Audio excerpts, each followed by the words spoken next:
You know, we count on experts to give us the straight facts, right? The hard data. But what happens when that data is screaming that we're in the middle of a crisis? Should they just present the report and walk away? Or do they have a moral duty to sound the alarm?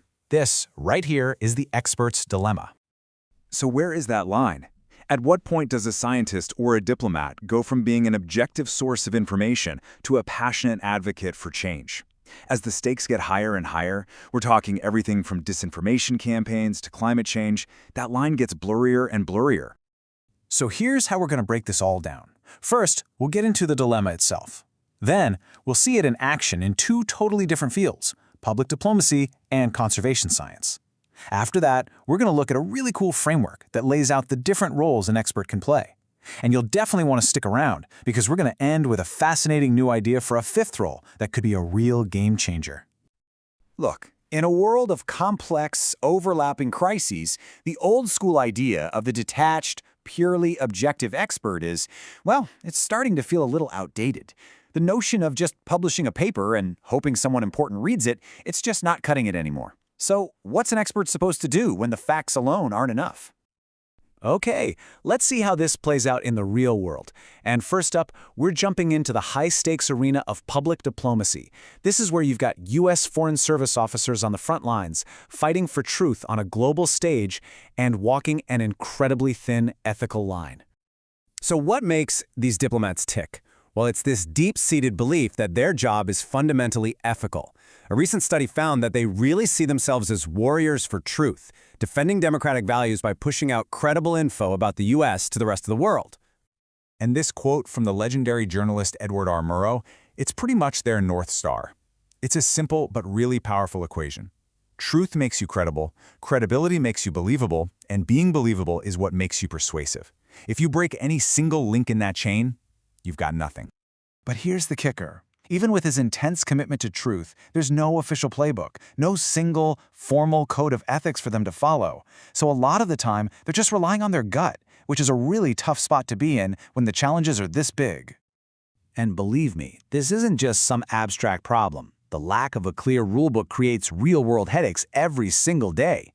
I mean, how do you fight an enemy who lies constantly? How do you use something like AI ethically? What do you do when there's a crisis blowing up on social media, but you're stuck waiting for approval from back in D.C.? These are the kinds of questions that are literally keeping diplomats up at night. Okay, so let's switch gears a little. We're going to jump from the world of diplomacy straight into the world of science. Now, you might think these are completely different worlds, right? Well, it turns out conservation scientists are facing a very, very similar problem. They're caught in what some have started calling the advocacy trap. And in this field, the stakes are, wow, they're arguably even higher. We're not just talking about political influence here, we're talking about the future of the planet. The data on biodiversity loss, on climate change, it's overwhelming. The scientific consensus is rock solid, and pretty much all the trends are pointing in the wrong direction. And right there, that's the trap. The second a scientist steps up and says, based on this data, we have to act now, they get accused of being biased or political. And the real fear isn't just about their own reputation. It's that this could actually damage public trust in the science itself, which, in a crazy twist, just makes the problem even harder to solve. So what gives? It's a really strange double standard when you think about it. We celebrate when a medical scientist advocates for public health. We see it as part of their job. But when a conservation scientist advocates for the planet's health, they often get branded as an advocate, like it's a dirty word. Why is that? You know, this whole dilemma isn't exactly new. And thankfully, there's a really handy framework that can help us wrap our heads around it. It comes from a political scientist named Roger Pielke Jr., and he breaks down an expert's job into 4 totally distinct roles. Think of it like a toolkit for understanding their choices. All right, let's run through them. First, you have the pure scientist.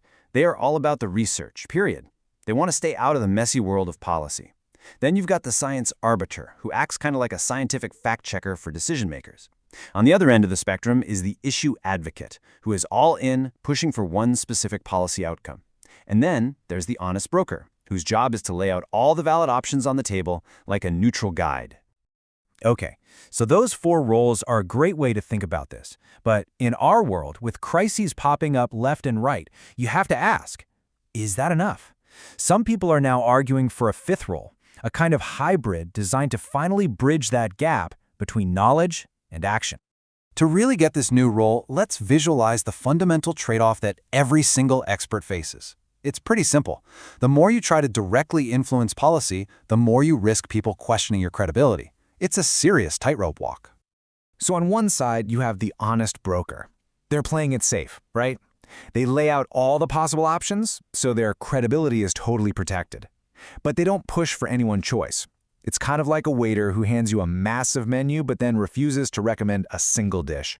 Then, on the complete opposite end, you have the issue advocate. They are putting all their chips on one solution. Now, if they're right, they can have a huge impact, but it's a massive gamble. If they're seen as biased or if their chosen solution fails, their credibility can be completely shot. And this is where this new idea comes in, the honest advocate. What makes this role so different is that their advocacy isn't just about what they feel is right. It is tied directly and very transparently to the evidence. No smoke and mirrors.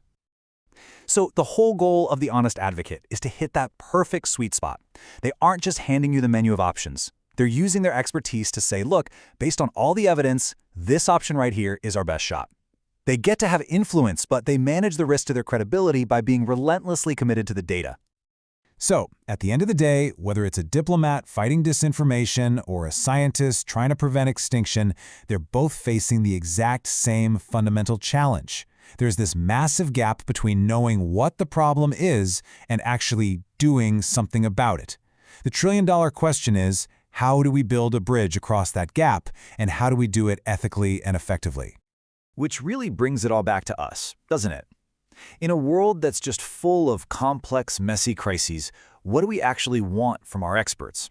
Do we want them to stay on the sidelines as neutral scorekeepers, or do we need them in the game, fighting for a future that's built on facts? What role do you think they should play?